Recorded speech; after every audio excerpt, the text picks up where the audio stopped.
I was standing behind the camera thinking, where did it all go wrong? I'm just not into it. I'm not feeling like doing a video today. Where did it all go wrong? It couldn't have been that bong hit I just took. It probably is, but also, I haven't had my coffee yet. So let's start this, a brand new video review. This is Dee Man Johnson III. Welcome back, friends, and we're watching the Ti West trilogy. Not really, I'm just gonna be discussing about it, probably just talking more about Maxxxine, but I'll still bring up the other two. So let's talk about it, let's get into it, and here we go. Stuff. Transition.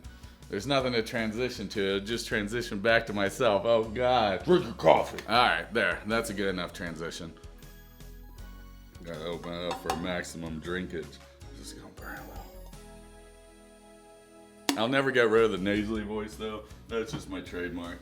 Open up my notes that I don't have open and I haven't studied, just like the other times, but it's fine. I mean, I don't really need the notes to ramble. I can tell you about my history with Ti West first. So I saw House of the Devil. I always thought it was kind of boring the first time I saw it. I don't know about anyone else, but then I watched it like 3 other times after that, just trying to force myself to like it, and then I started, just noticing little things here and there. I feel like Ti West is one of those directors where he makes a film, I don't really like it at first, and then on a rewatch I end up actually liking it. I don't know, maybe, I don't even know why I have high expectations for his films anymore. It makes no sense to me because my expectations were up to here when he did Maxxxine. But I don't know, he did a great job on The Sacrament, and he also did a great job on, The Innkeepers. It's been a while since I've seen them. Usually I just watch movies once. Now I will say X and Pearl are movies I've watched twice. That hardly ever happens for me anymore. Usually, since there's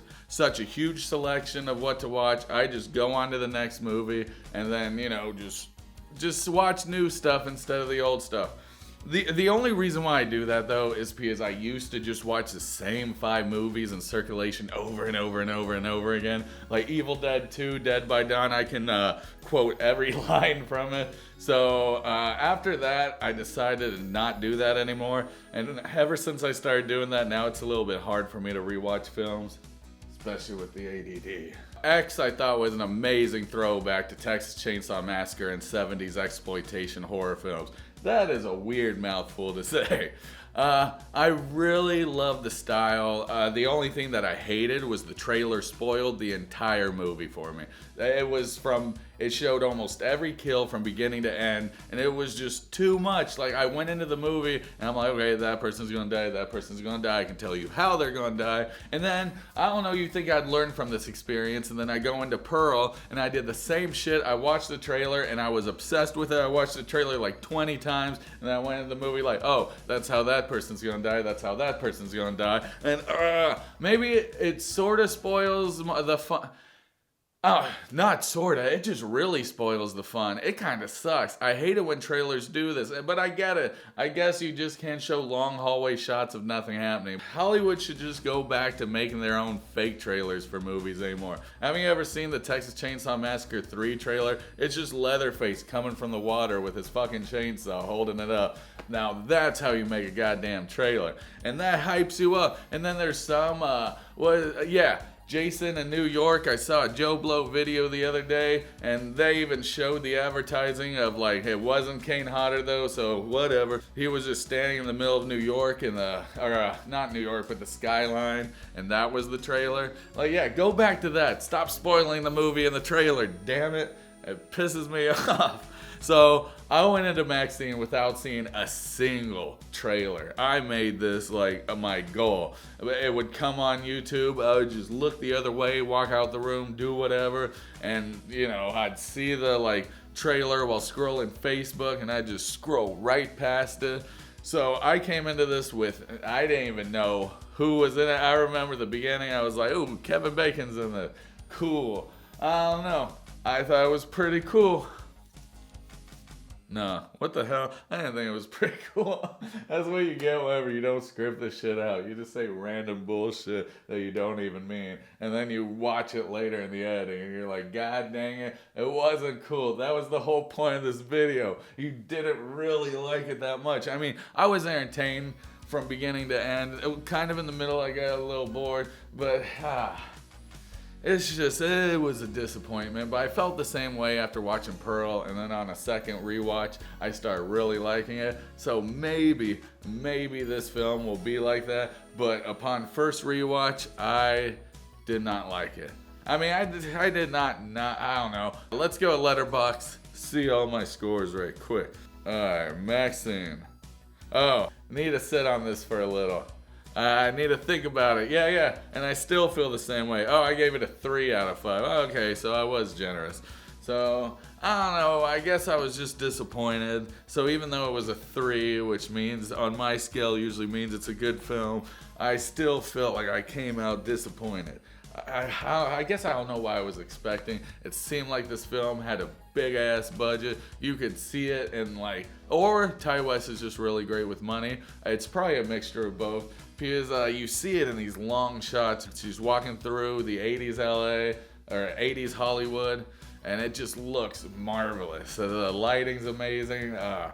The aesthetic, everything looks great. It stars a girl, Mia Goth. So let's talk about Mia Goth. What about that story about that extra who was stepped on by Mia Goth? And now he's trying to sue her for money. Allegedly, that extra was stepped on by Mia Goth. And he's trying to sue her for money. And I'm like, I don't know. I think some people would pay damn good money to be stepped on by Mia Goth. So the story goes like this. He's apparently playing as a dead body on the ground. And from what I read in the article, it just talked about, the long hours. I had to lay there forever. Apparently this guy's never done filmmaking, because filmmaking is literally long hours, staying there forever, and doing take after take after take. So if you're going to be a dead body, you're going to be there forever. And if you think that's tiring, think about the actor who's, say they did kick you in the head. I don't know, if they're running by you, it could be an accident, because if you're getting tired laying on the floor, they're getting tired doing all those takes running by you. So, I don't think it's out of the realm of possibility that somebody slipped and did a little kicky poo on accident, or maybe the guy kept bitching and she did a little kicky poo on purpose. Either way, I wouldn't judge her. Just give him $20 and give him a sundae and tell him to shut the fuck up. Sorry, maybe I'm on the wrong side of this and I don't know the full story, but I gotta stop talking about Mia Goth kicking other people. That's for damn sure. Shit. Oh, what's going on, Michael? Ain't nothing but a G thing, baby. Yeah, pretty much. So I guess Halsey's in this film. I don't really. All I know about Halsey is she's the Americana singer. She sings that, Americana song. I was about to sing it. They were about to catch me singing it. I'm not gonna sing it on this channel. It's not gonna happen. So I know she sings that song, and then you have and then she did an album cover with her titty out and her child, something like that. I don't know. That's all I know. I guess it's something about mothers and breastfeeding, which is cool. Go y'all. And that's all I know her from, and she was barely in the film. So if you're coming in to watch this for her, just know that she's probably gonna be in it for maybe 5 minutes, probably less. It felt like she was just there, just passing by. I mean, I guess the scenes were a little long. There was 2 scenes, I believe, and there were you don't get to see her. I don't want to go into spoiler territory. I might. No, actually, there's one spoiler I need to share. Oh my god. Is it lame? Is it dumb? Okay, I'll just write somewhere how far you gotta go up in the video in order to avoid the spoiler. It's in mid-film, so check this out. It's not that huge of a spoiler, but it kind of is if you're just watching it and you just want to be entertained, because it's supposed to be this intense scene. So they paint Mia Goth to be this badass at the beginning. This guy comes up and he's about to do God knows what to her, and then she turns around with a gun, points it straight at him, forces him on the ground, fucking crushes his nuts, and it was marvelous. So they paint her up to be this badass, and the dude, he was a younger guy, fucking not super, like, doesn't look feeble. And then you got Kevin Bacon coming in all old and shit. I mean, don't get me wrong, he looks great for his age, and he did fucking perfection, and yeah, he did perfect acting in this film. I don't know. I'd say this is the one film which has like perfect acting all the way around, and he nails his role. So there's a part where he's chasing Mia Goth, and you know, they paint Mia Goth to be this badass, so she's running away from him, and it looks like out of fear, but I think she's just gonna trick him to just fuck him up. But you know what you end up getting? You end up getting her actually scared for her life, running away, and then she like goes into this what was it, the Bates Motel, and then she closes the door, and then she just hides in there, and then fucking Kevin Bacon's walking up the stairs, and then you see like Mia Goth all scared, and I'm like, okay, this is the point where Mia Goth is gonna go ha ha pa pa pa. But none of that shit happened. Nothing happened. It was like he actually had the drop on her, even though they painted Mia Goth to be this badass the entire time. He actually had the drop on her, and he would have won if it wasn't for the fact that a security guard just randomly showed up.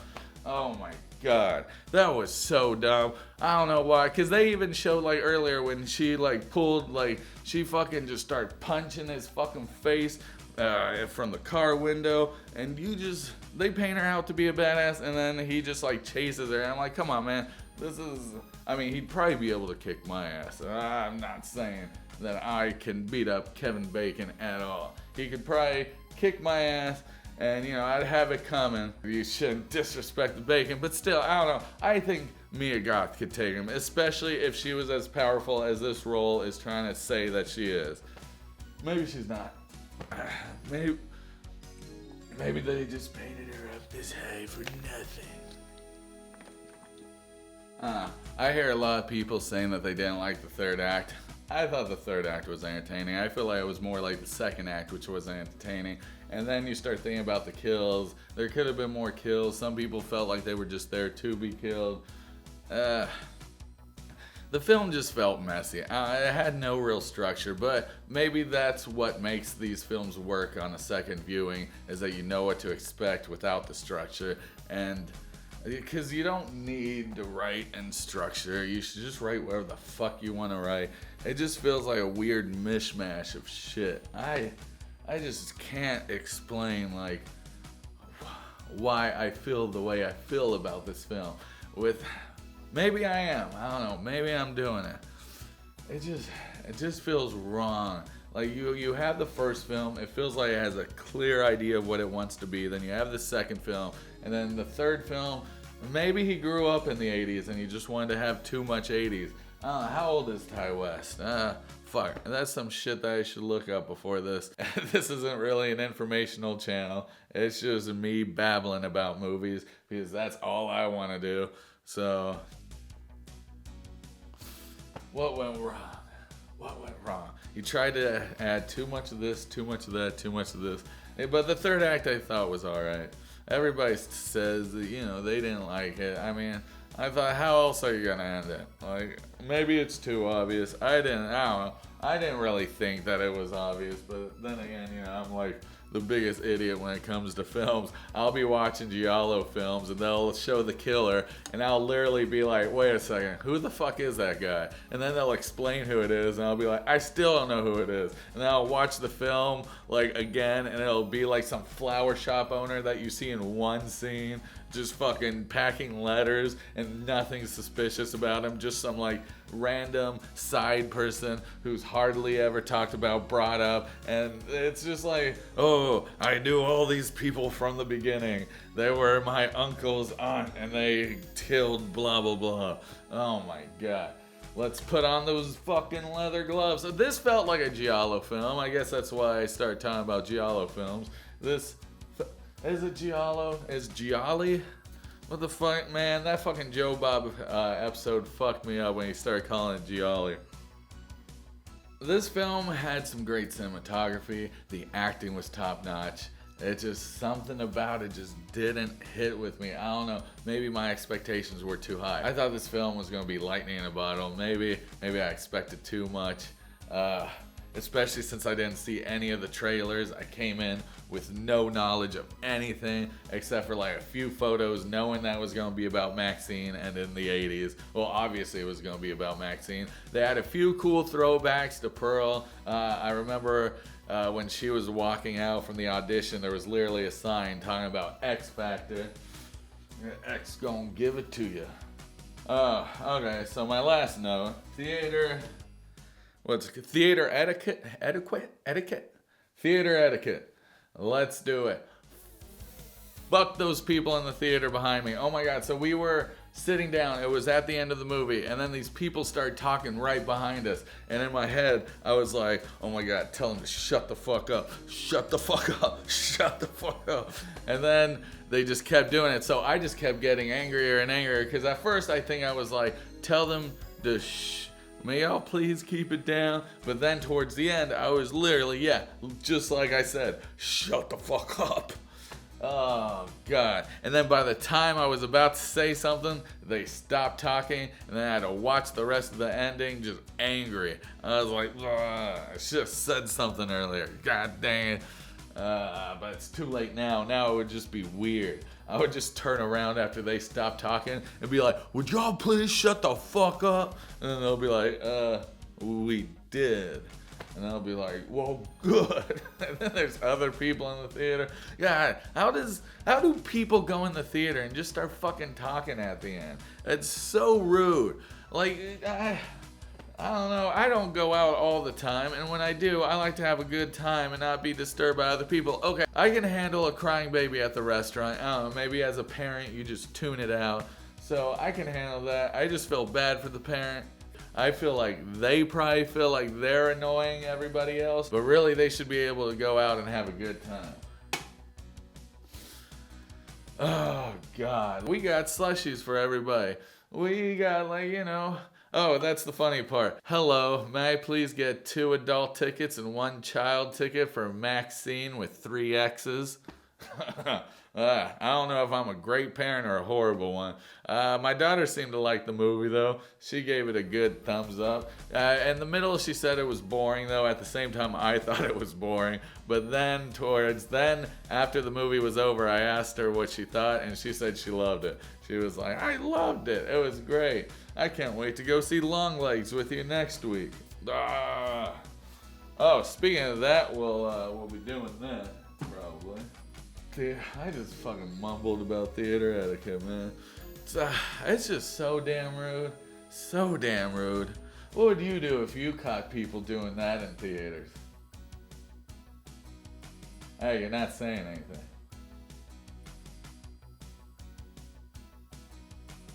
Alright. That's so dumb.